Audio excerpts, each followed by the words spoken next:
தனிமை என்னும் பரிதாபம். நீங்கள் திரையில் பார்க்கக்கூடிய இந்த விண்வெளி வீரருடைய பெயர் என்ன அப்படின்னா Alfred M Odin. Alfred M Odin. இவர் தான் உலக அளவில் கின்னஸ் புத்தகத்தில் தனிமையான மனிதர் என்கிற பெயரை எடுத்திருக்கிறார். தி லோன்லியஸ்ட் ஹியூமன் பீயிங் யார் அப்படின்ட்டு நீங்கள் தேடி பார்த்தீங்கன்னா அது வேற யாரும் இல்லை, இந்த விண்வெளி வீரர் என்று கின்னஸ் உலக சாதனை புத்தகத்தில் இடம்பெற்றிருக்கிறது. இந்த ரெக்கார்டை நீங்கள் கொஞ்சம் வாசித்து பார்த்தீங்கன்னா அவர் தனிமையாக இருந்தபோது அவருக்கு அருகாமையில் அடுத்த ஒரு மனிதன் இருந்தார் அப்படின்னா அது எவ்வளவு தொலைதூரத்தில் இருந்தார் அப்படின்றத விவரமாக சொல்லியிருக்கிறாங்க. எத்தனை கிலோமீட்டர் அப்படின்னா 3600 கிலோமீட்டர் தாண்டி தான் அடுத்த மனுஷன் இருந்ததாக. இது எங்க அப்படின்னு பார்த்தீங்கன்னா விண்வெளி நிலவில். இப்போ இவரை இந்த பிபிசி செய்தியாளர்கள் அவரோடு அவருடைய அனுபவங்களை பகிர்ந்து கொள்ளும்படியாக பேட்டி எடுக்கிறார்கள். நீங்கள் இந்த தனிமையை எப்படி பார்த்தீர்கள், இந்த அனுபவம் உங்களுக்கு எப்படி இருந்தது அப்படின்னு கேட்கும்போது அவர் சொன்னாராம், நான் தனியாக இருந்தேன் ஆனால் தனிமைப்படுத்தப்படவில்லை அப்படின்னு சொன்னார். ஆங்கிலத்தில் I was alone but not isolated. தனிமையாக இருந்த உண்மைதான், ஆனா தனிமைப்படுத்தப்படவில்லை. அப்படின்னா அவர் என்ன சொல்ல முன் வந்தாருனாக்கா, எனக்காக ஆயிரக்கணக்கானோர் கீழே களத்தில் வேலை பார்த்து கொண்டிருந்தார்கள். அதே ஆர்பிட்ல இன்னும் ஒரு சில விண்வெளி வீரர்கள் இருந்தார்கள். அதனால தான் அவர் சொல்றாரு, நான் தனிமையா இருந்தேனே தவிர என்ன செய்யப்படலை, தனிமைப்படுத்தப்படலை. ஏன்னா என்னையே நினைவாக 1000 பேருக்கு மேலாக பூமியிலே பணி செய்து கொண்டிருந்தார்கள். அவருக்கு சிக்னல் கொடுப்பதிலையும் அவருக்கான தேவைகளை செய்வதிலும் இங்கே இருந்து எல்லாத்தையும் பூர்த்தி செய்து கொண்டிருந்தார்கள் என்பதனால அவர் சொன்னார், நான் தனிமையாக இருந்தேன் ஆனால் தனிமைப்படுத்தப்படவில்லை. உங்களுடைய கவனத்தை உலக மக்கள் தொகை கணக்கிற்கு நான் கொண்டு வர விரும்புகிறேன். உலக மக்கள் தொகை, அதாவது 2023 கணக்கின்படி நீ எடுத்து பார்த்தீங்கன்னா ஐநா சபையினுடைய புள்ளி விவரம் இது. உலக மக்கள் தொகையானது எத்தனை கோடிங்க? 820 கோடி. இந்த ஐநா சபை இன்னொரு கணிப்பையும் சொல்லுகிறார்கள். என்ன அப்படின்னா சீக்கிரத்தில் அது 1030 கோடியாக உயரும் அப்படின்னுச்சு. 1 கோடி 2 கோடிக்கே இங்கே நம்மளால எத்தனை சைபர் அப்படின்னு சொல்றதுக்கே பெரிய கஷ்டம். சரி, இந்தியாவினுடைய மக்கள் தொகை 144 கோடி. அது இப்போ 2025 கணக்கில் எடுத்து பார்த்தீங்கன்னா அது இன்னும் கொஞ்சம் கூடும். இதில் நம்முடைய தமிழ்நாட்டின் மக்கள் தொகை 7 கோடியை தாண்டிருச்சு. 8 கோடின்னு சொல்கிறாங்க. சரியான புள்ளி விவரம் இல்லை என்றாலும் அது நிச்சயம் 7ஐ தாண்டி 8 பக்கம் போயிருப்பதற்கான வாய்ப்புகள் இருக்கிறது. பெரும் திரள் கூட்ட மக்கள், பெரும் திரள் கூட்ட மக்கள்.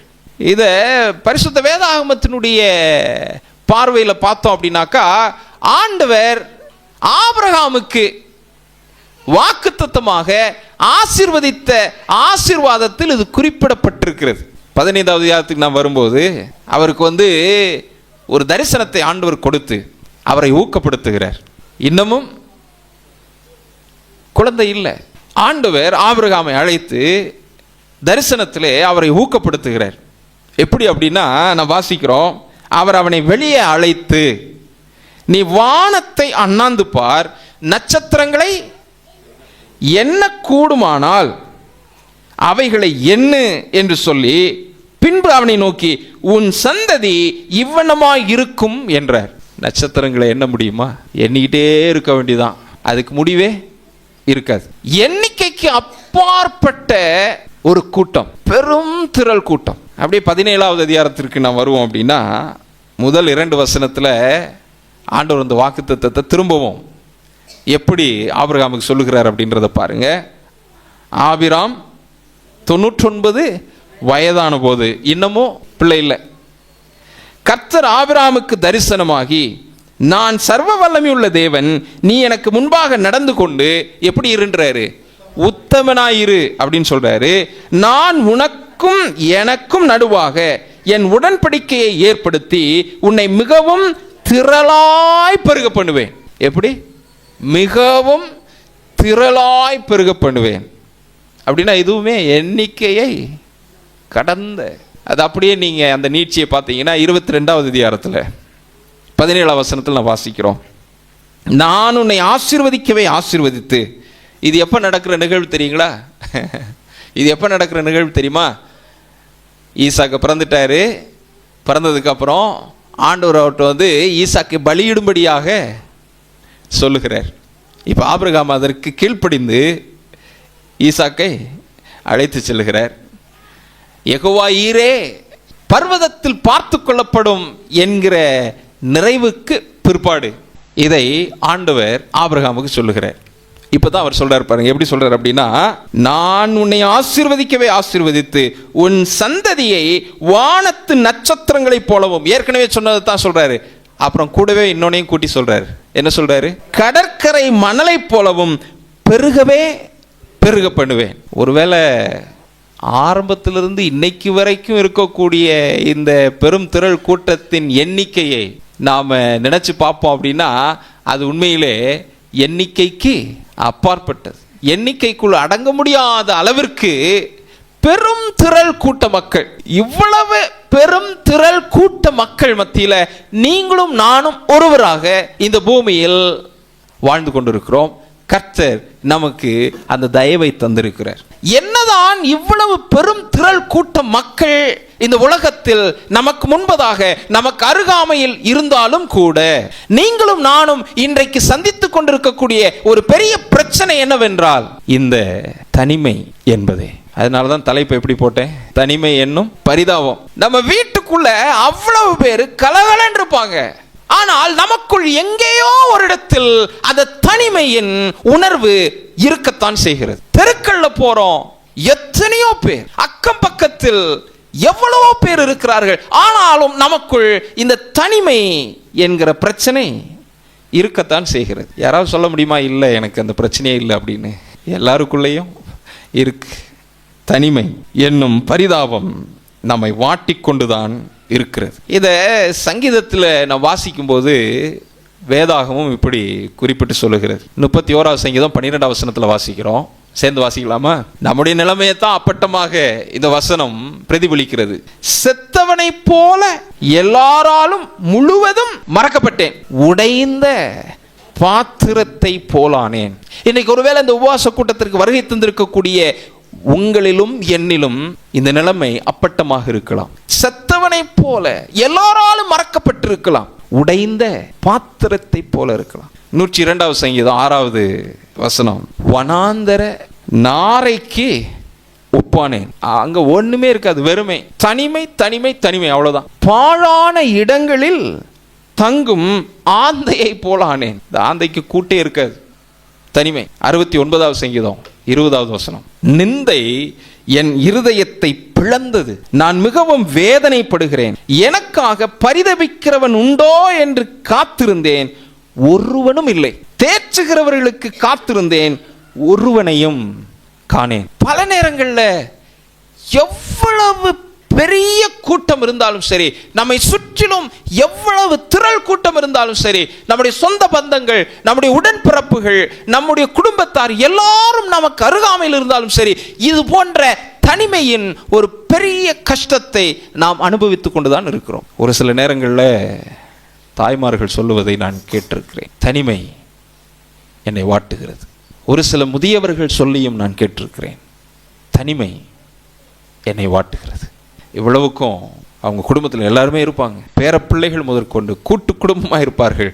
அங்கே கூட அவர்களுக்கு ஒரு தனிமை காணப்படுகிறது. இந்த தனிமை ஏராளமான வகைகளாக இருக்கிறது. அது ஒவ்வொன்றையுமே நம்ம பார்த்தோம் அப்படின்னாக்கா நேரம் போதாது. நம்முடைய கவனத்திற்காக ஒரு சிலவற்றை மாத்திரம் நான் கொண்டு வந்திருக்கிறேன். அதைத்தான் நீங்கள் திரையில் பார்க்குறீங்க. பல வகைகள், பல விதங்கள் உண்டு. அதில் நம்ம ஒரு 7 மாத்திரம் இன்றைக்கு நம்முடைய ஆவிக்குரிய பலனுக்காக நாம் தியானிக்க இருக்கிறோம். முதலாவது ஒன்று, தனிமையின் தனிமை. அதனால தான் அதை நான் கோடிட்டு என்ன வார்த்தையை சேர்த்திருக்கிறேன் அப்படின்னா, வெறுமையின் தனிமை அப்படின்னு சேர்த்திருக்கிறேன். இரண்டாவதாக சமுதாயத்தின் தனிமை. மூன்றாவதாக பாடுகளின் தனிமை. நான்காவதாக துக்கத்தின் தனிமை. ஐந்தாவதாக பாவத்தின் தனிமை. ஆறாவதாக நாம் ஏக இரட்சகரின் தனிமை, ஏழாவதாக தேவனுடனான நம்முடைய தனிமை. இந்த ஏழையும் நாம் தியானிக்க இருக்கிறோம். முதலாவது நாம் என்ன பார்த்தோம்? வெறுமையின் அல்லது தனிமையின் ஒரு தனிமை. இதை நீங்க சிறப்பாக எங்க பார்க்க முடியும் அப்படின்னா, ஆதியாகமம் 2வது அதிகாரத்திலேயே பார்க்க முடியும். எந்த வசனம்? 18. நாம் என்ன வாசிக்கிறோம்? பின்பு தேவனாகிய கர்த்தர் மனுஷன் தனிமையாயிருப்பது நல்லதல்ல, ஏற்ற துணையை அவனுக்கு உண்டாக்குவேன் என்றார். ஆண்டவர் எல்லாத்தையும் சிருஷ்டித்து ஆதாமையும் உண்டாக்கி வைத்த பிற்பாடு சொல்லுகிறார், அந்த தனிமையிலும் ஒரு தனிமை இருந்ததாக. அது ஒரு வெறுமையின் அடையாளமாக பார்க்கப்படுகிறது. ஆதாமுக்கு ஏற்ற துணை இல்லை. ஏன்னா ஆதாம் இன்னமும் எப்படி இருக்கிறாரு? தனிமையா இருக்கிறார். இதுதான் அந்த வெற்றிடம், அந்த வெறுமை என்று சொல்லுகிற ஒரு தனிமை.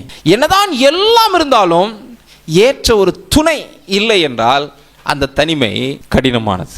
அதனாலதான் ஆரம்பத்திலேயே தேவன் அந்த தனிமை நல்லதல்ல என்று சொல்லி ஏற்ற துணையை கட்டளை. அப்ப தேவனுடைய பார்வையில் தனிமை அப்படின்றது நல்லதல்ல என்பதை நாம் புரிந்து கொள்ள முடிகிறது. சரி, 2வதுக்கு போயிடலாம். சமுதாயத்தின் தனிமை.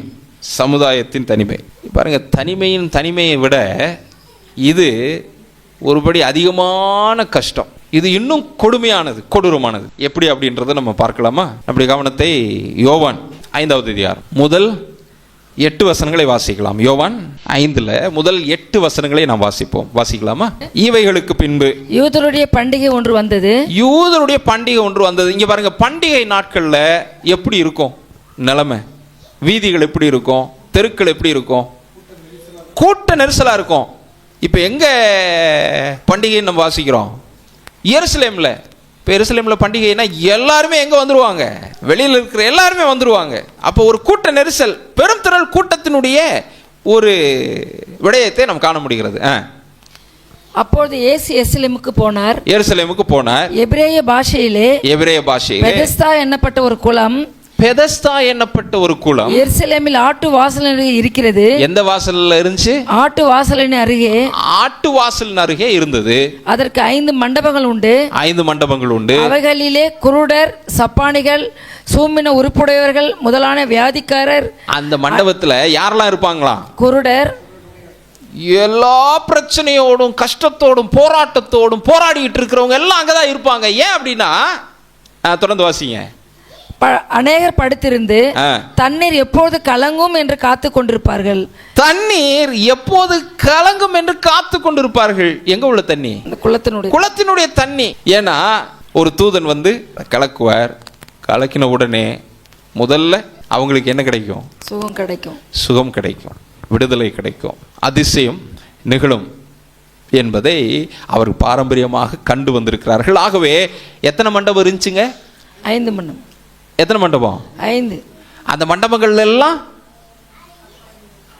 கஷ்டத்தை அனுபவிக்க கூடியவர்கள் காத்திருந்தார்கள். எதற்கு அப்படின்னா, தங்களுடைய வாழ்க்கையில ஒரு மாற்றம் வரணும் அப்படின்ற ஏக்கத்தோடு.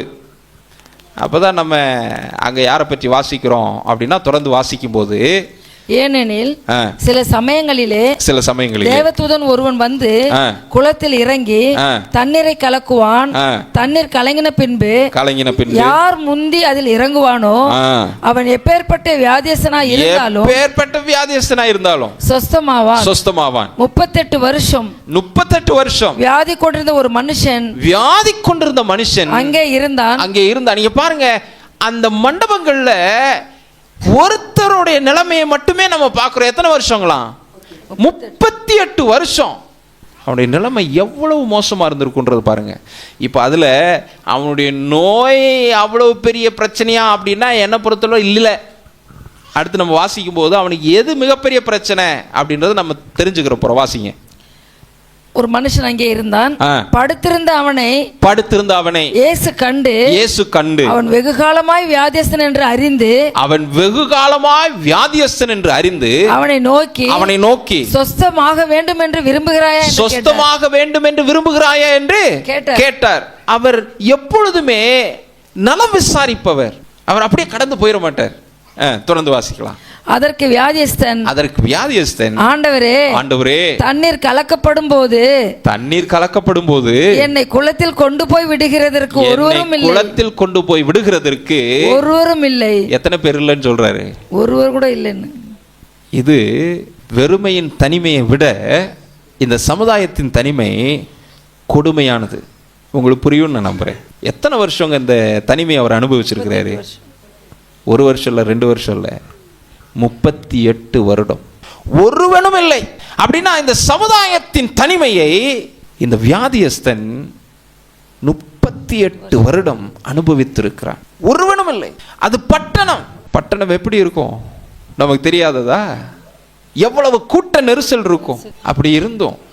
தனிமை இந்த மனிதனுக்கு பெரிய பிரச்சனையா இருந்தது. இப்ப என்ன நடந்தது? இயேசு அவனை நோக்கி எழுந்திரு, உன் படுக்கை எடுத்துக்கொண்டு நட என்றார். அவ்வளவுதான். நீ எங்க போய் இறங்க வேண்டாம், குளத்துல போய் இறங்க வேண்டாம், உன் படுக்கை எடு, போதும், நீ போ. இது எந்த தனிமை? சமுதாயத்தின் தனிமை. முதல்ல வெறுமையின் அல்லது தனிமையின் தனிமை. சரிங்களா? இந்த தனிமையின் தனிமையை கடல் பகுதிக்கு போகும்போது அல்லது மலைப்பாங்கான பகுதிகளுக்கு போகும்போது அதை நீங்க அனுபவிக்க முடியும். நாம அனுபவிச்சிருப்போம். இப்ப நம்ம பார்த்தது சமுதாயத்தின் தனிமை. 3வது பாடுகளின் தனிமை. 1 பேதுரு 5:9 ஒரு சில வசனங்கள் நம்ம வாசிக்க போறோம். வாசிக்கலாமா? 1 பேதுரு 5:9 விசுவாசத்தில் உறுதியாயிருந்து அவனுக்கு எதிர்த்து நில்லுங்கள். யாருக்கு எதிர்த்து நிற்கணுமா? பிசாசுக்கு, சாத்தானுக்கு, நம்முடைய சத்ருவுக்கு, பிசாசுக்கு. உலகத்தில் உள்ள உங்கள் சகோதரிடத்திலே அப்படிப்பட்ட பாடுகள் நிறைவேறி வருகிறது என்று அறிந்திருக்கிறீர்களே. சரிங்களா? இங்க ஒரு கவுன்சிலிங் நமக்கு கொடுக்கப்படுது. பாடுகளை அனுபவிப்பவர்களுக்கான ஒரு ஆலோசனை கொடுக்கப்படுகிறது.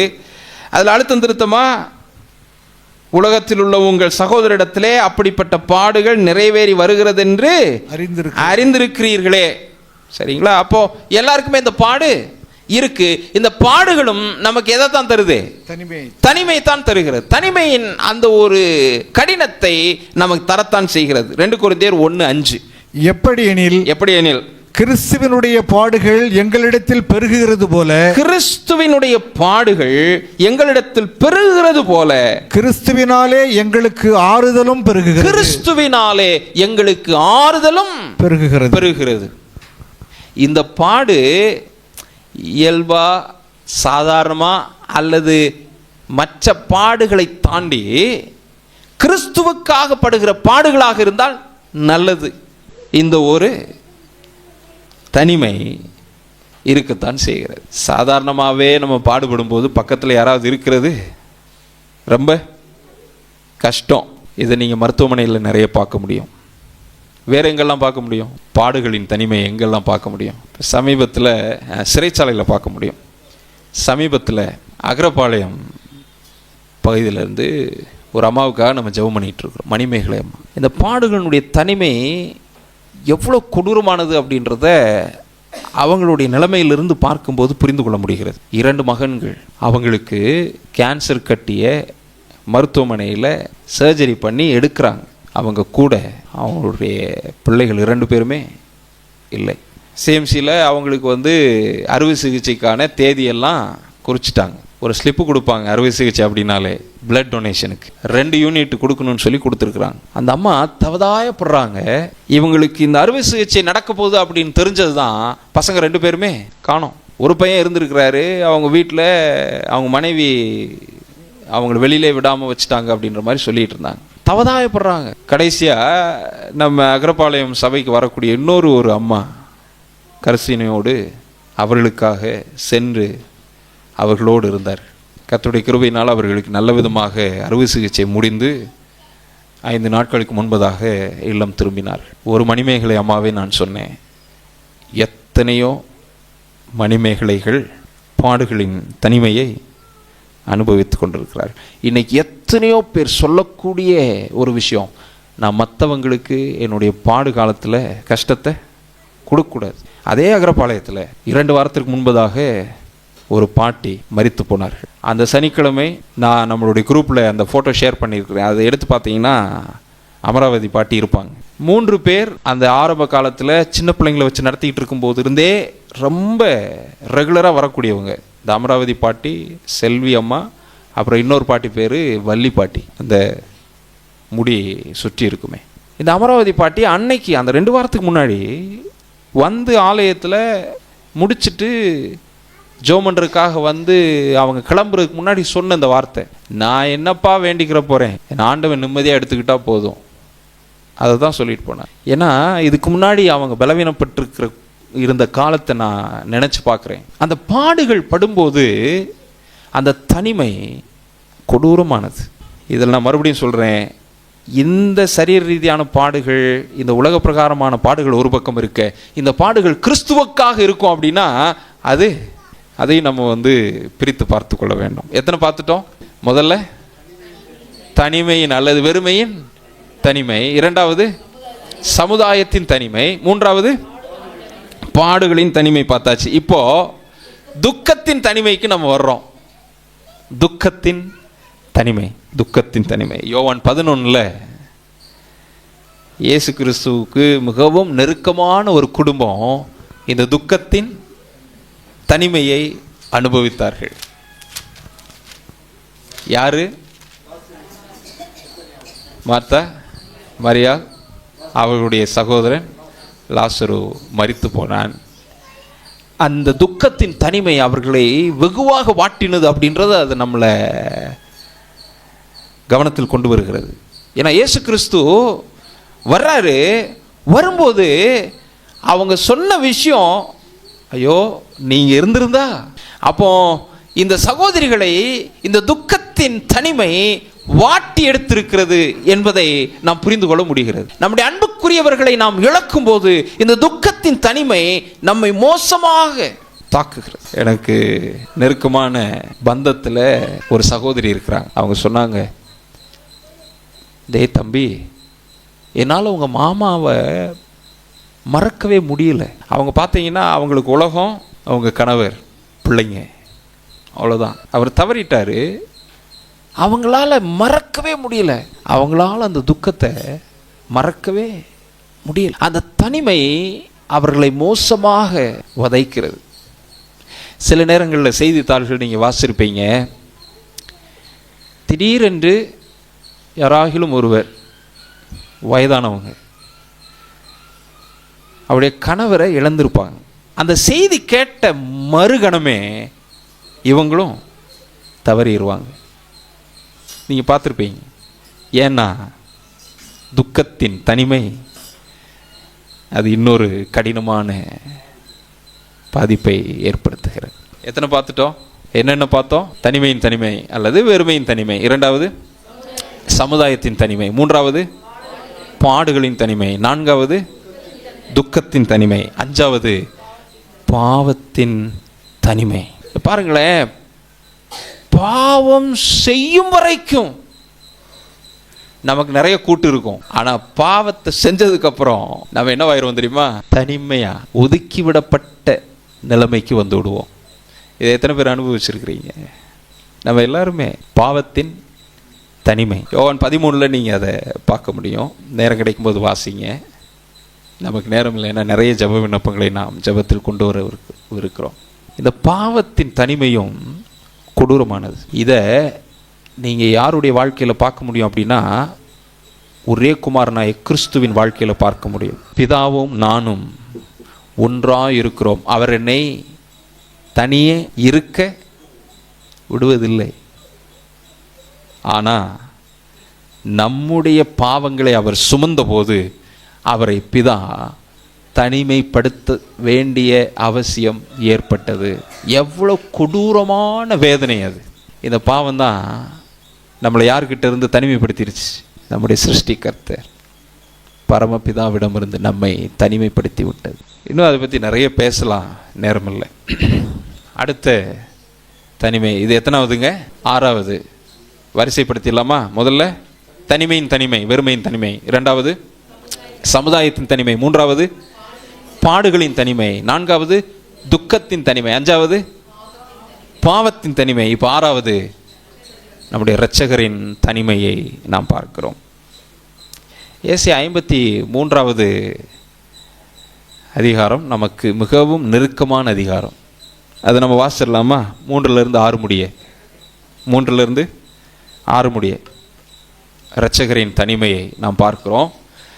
இயேசு கிறிஸ்து இந்த பூமிக்கு அவர் நம்மை போல ஒரு மனுஷனாக வந்தபோது அவர் எப்படி இந்த தனிமையை அனுபவித்தார் அப்படின்றத நம்ம பார்க்க போகிறோம். 53வது அதிகாரம் ஏசாயா 3லிருந்து 6 முடிய.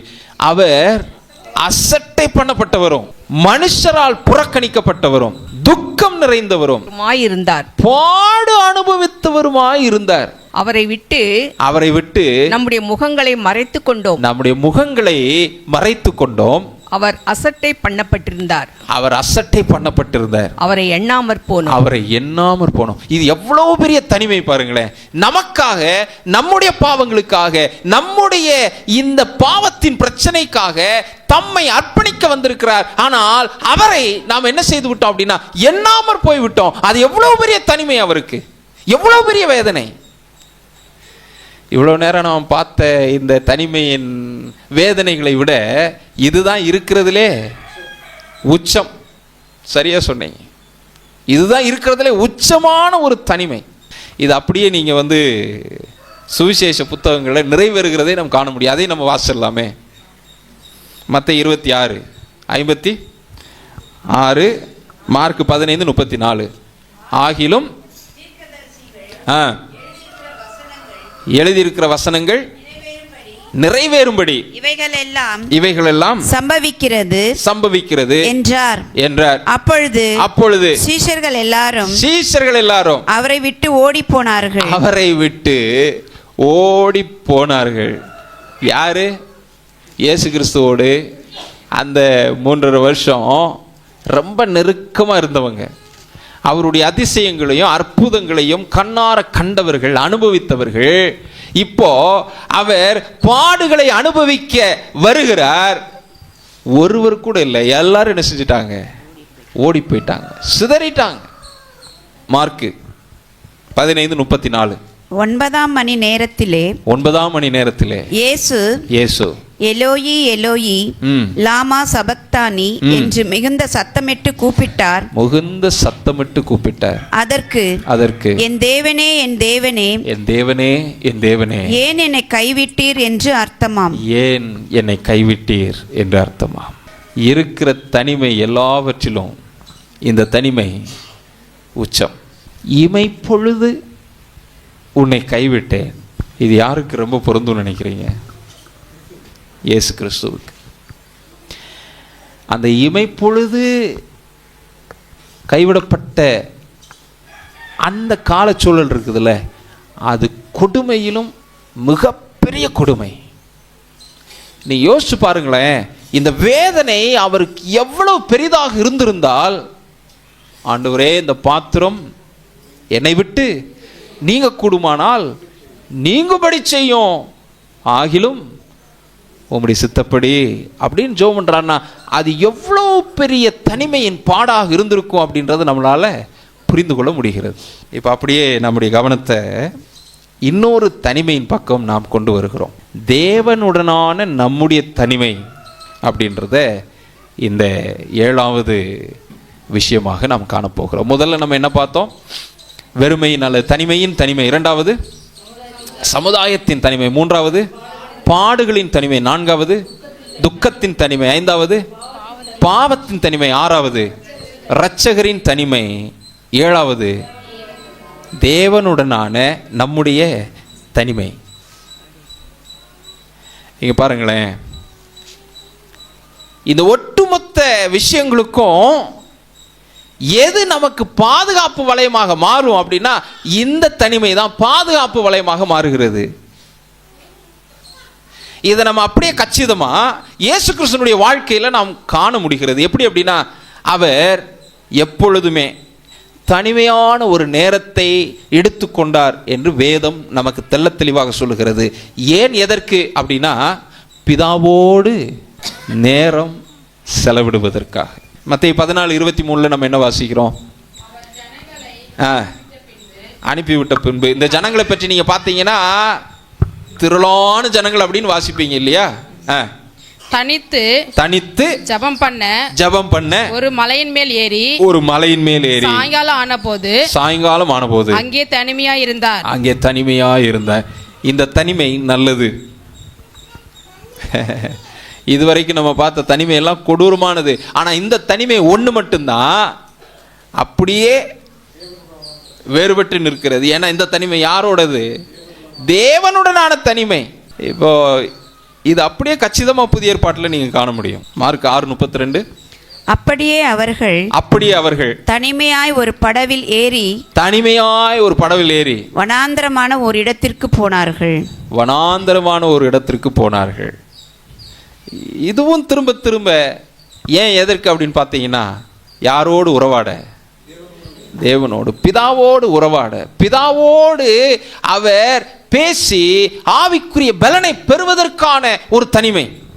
1 தீமோத்தேயு 5:5 அது அழகா வேதம் யாரை பற்றி சொல்லுகிறது அப்படின்னாக்கா, வாசிக்கலாமா? உத்தம விதவையை பற்றி சொல்லுகிறது. ஏன் உத்தம விதவையாயிருந்து அப்படின்னு சொல்லுதுன்னா, அந்த உத்தம விதவைகள் என்ன செய்வாங்க அப்படின்னா, வாசிப்போம். உத்தம விதவையாயிருந்து தனிமையாய் இருக்கிறவள் தேவனிடத்தில் நம்பிக்கை உள்ளவளாய் இரவும் பகலும் வேண்டுதல்களிலும் ஜெபங்களிலும் நிலைத்திருப்பாள். இந்த தனிமை நமக்கு அவசியப்படுகிறது. என்னைக்கும் இல்லாம இன்னைக்கு அது அதிகமாக அவசியப்படுகிறது என்று நான் நினைக்கிறேன்.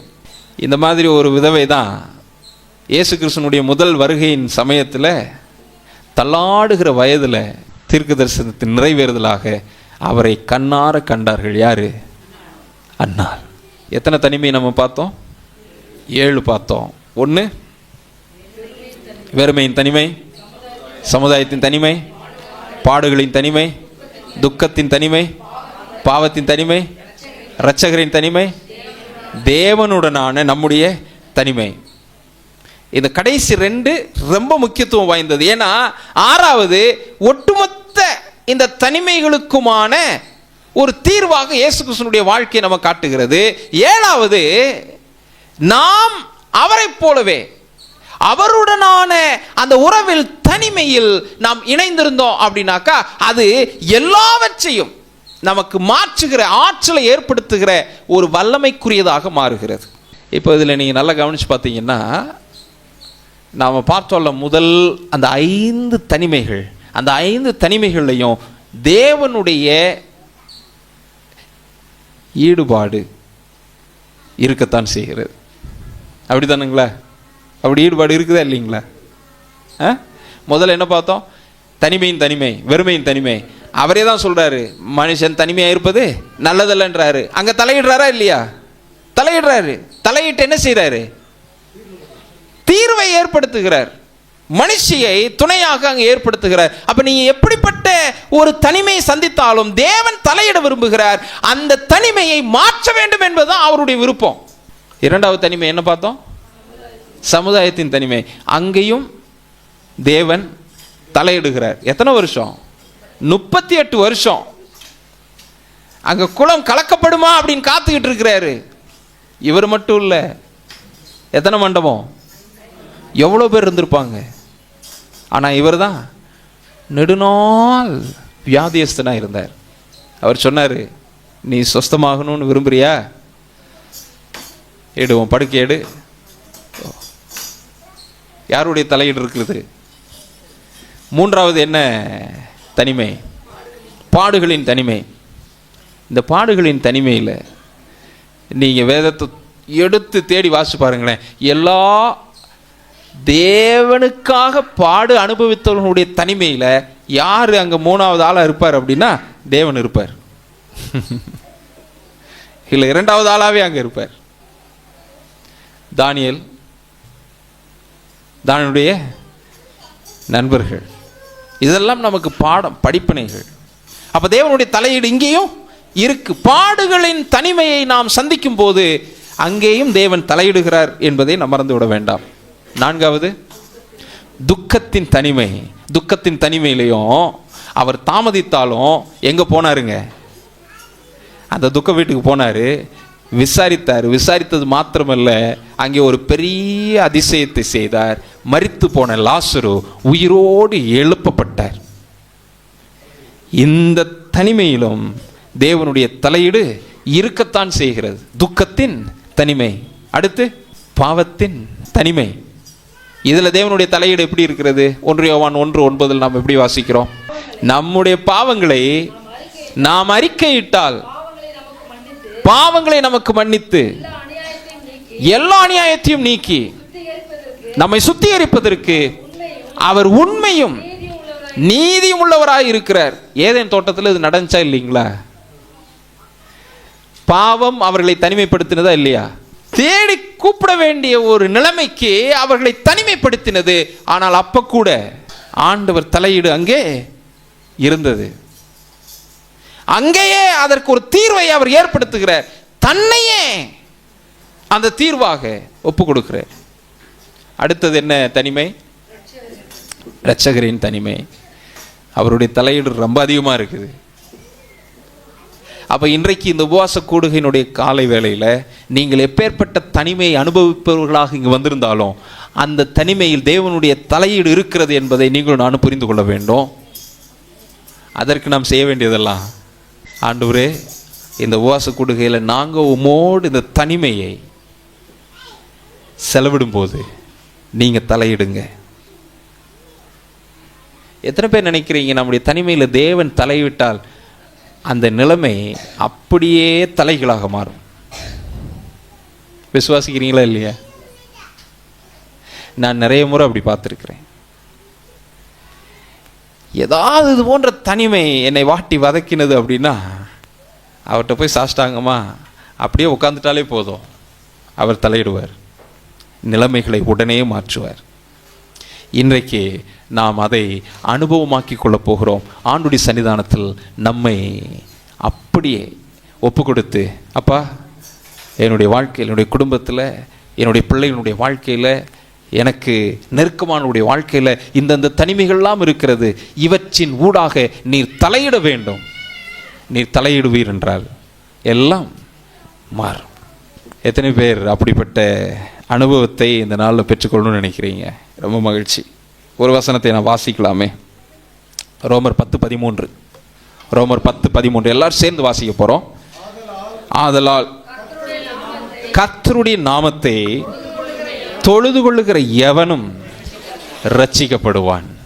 இன்றைக்கு நாம் அவரை தொழுது கொள்ள வந்திருக்கிறோம்.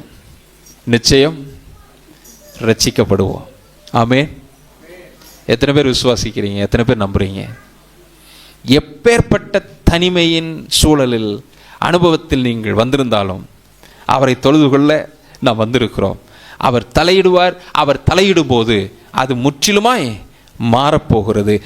நம்முடைய நாமத்திற்காக இல்லை, அவருடைய நாமத்தின் மகிமைக்காக. அப்படிப்பட்ட ஆசீர்வாதத்தை கர்த்தர் நாள் நமக்கு அதிகமாக தருவாராக. நாம் யாவரும் எழுந்திருந்து ஜெப வேளைக்குள்ளாக நம்மை ஒப்புக் கொடுக்கலாம்.